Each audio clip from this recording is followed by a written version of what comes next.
Nochope form 6. Manotimo form 6 ne idhi class abiriyo tidonje form 1, form 2, form 3, form 4 ato kikalo tidhi form 5, form 6. 844 ne ichope form 4 tidhi university, tidhi mbalariany. To system ma wan godo masani onge weche mag form, en weche mag grade. Emomiyo wan e grade 6 KPSEA, wan e grade 9 KJSEA. Bang grade 9 tidhi e grade 10, 11, 12. Igni adek, 10, 11, 12. Koro bang mano senior school. Mi idhi tim exam iluongo ni KCSEA. S ariyo.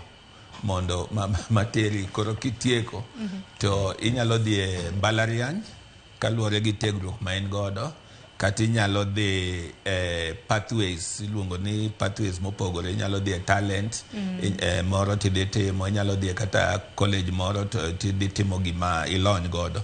Koro mano e system ma wan godo, system machon waweyo. Meet system ma wan godo sani ni ibedo identified chon kidhi. Ibedo identified be momiyo George puoyo competence based education. Ma an be anyalo puoyo. Nikech ibedo identified chon kidhi. Opogore gi wan ma kane ichopo form 4 to ing'iyo ni subjects mage mikale ema qualify mondo idhi e form 5, form 6. Seche moko itimo form 5, form 6 to pod ikia ka form 5, form 6 ni idhi bedo japuonj, idhi bedo daktar, idhi bedo ang'o, pod ikia direction midhi e malong'o.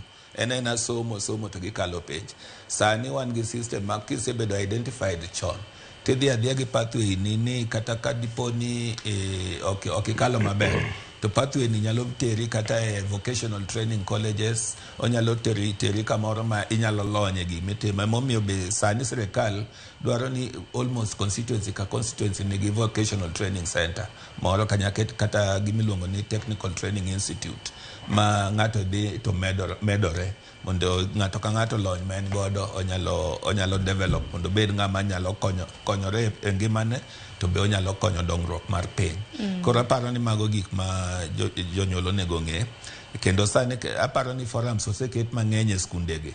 Iluongo gi kaka jonyuol. Ka gidhi e forums, onego gichik itgi maber mondo nyisgi kuma nyithindo dhiye. Nikech mano be manyalo medo gi ng'eyo kaka ginyalo advise nyithigi seche ma nyithigi somo. It's a very important thing. Erokamano ahinya. Ka sapoko ng'adwa Evans kaka japuonj mano mar junior school. Ing'eni kinde ma kamagi e kinde ma bende koro timo KJSEA.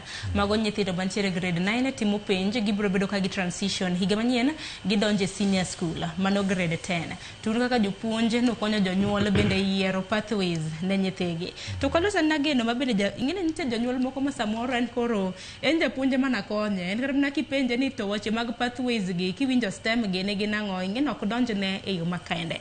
Aparo ni walernegi weche mag pathways gi sani ka koro nyithindo dhi e senior gi pathways